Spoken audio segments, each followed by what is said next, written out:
Good morning mga manong friends. Pasensya na kayo, andito ako ngayon sa kabundukan.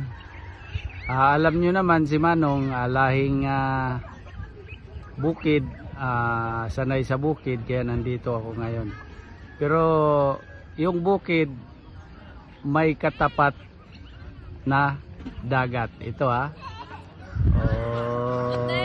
Oh, Yahoo!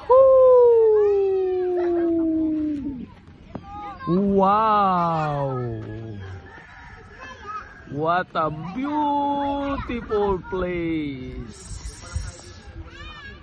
Grabe, napakaganda.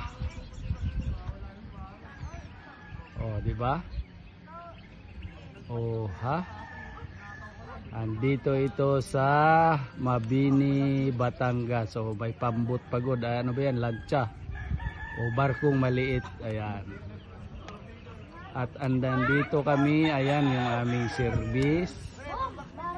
Ayan.